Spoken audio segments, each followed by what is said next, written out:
राज्य के महापंडित वंदिन से हुआ, लेकिन दुर्भाग्य से कहोड़ शास्त्रार्थ में हार गए और नियम के अनुसार वंदिन ने उन्हें जल में डुबवाकर मरवा दिया।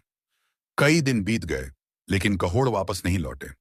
यह देखकर उद्दालक ऋषि अष्टावक्र के नाना ने खोज करवाई और पता चला कि कहोड़ की मृत्यु वंदिन के हाथों हो चुकी है।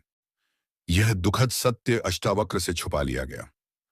वह अपने नाना को ही अपना पिता समझता रहा। 12 साल बीत गए।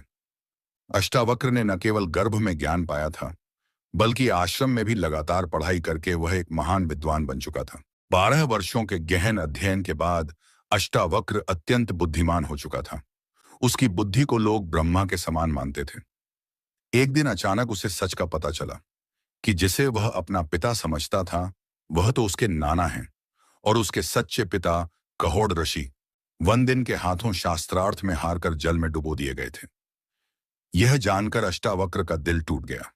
उसने तुरंत मां से कहा, मां, मुझे आज्ञा दो। मैं अभी जाकर उस वंदिन को हराकर पिता का सम्मान वापस लाऊंगा। मां ने बहुत समझाया, तू अभी बच्चा है बेटा, वहां तुझे हार या अपमान का सामना करना पड़ सकता है। लेकिन अष्टावक्र डिगा नहीं।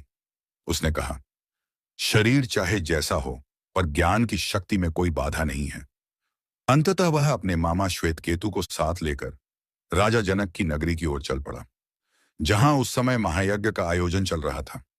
देश भर से बड़े बड़े विद्वान वहां पहुंचे थे। राजमहल पहुंचकर अष्टावक्र ने भीतर जाने की कोशिश की, लेकिन द्वारपाल ने रोक दिया। बालकों को अंदर जाने की अनुमति नहीं है, उसने सख्ती से कहा। केवल वृद्ध और चतुर ब्राह्मण ही अंदर जा सकते हैं। तब अष्टावक्र ने बड़ी गंभीरता से कहा, क्या सिर के सफेद बाल ही वृद्ध होने का प्रमाण है? जो ज्ञान में पूर्ण हो वही वास्तव में महापुरुष होता है, चाहे वह बालक ही क्यों न हो।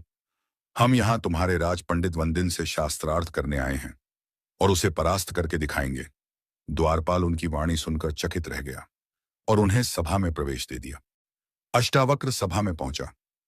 राजा जनक और सारे विद्वान पंडित वहां उपस्थित थे। जब लोगों ने देखा कि यह बालक 8 जगह से टेढ़ा है, उसका चलना भी अजीब है, तो पूरी सभा हंसी से भर गई। हर कोई उसका मजाक उड़ाने लगा, पर अष्टावक्र भी मुस्कुराया, खिलखिलाकर हंस पड़ा। राजा जनक को आश्चर्य हुआ। उन्होंने पूछा, बालक, सब तो तुझे देखकर हंस रहे हैं, पर तू क्यों हंस रहा है? 12 साल का अष्टावक्र गंभीर स्वर में बोला, राजन, मैं इस सभा पर हंस रहा हूं जिसमें ज्ञानियों की जगह चमड़े के व्यापारी बैठे हैं। सभा में एकदम सन्नाटा छा गया। सारे पंडित शर्मिंदा, कुछ क्रोधित हो गए।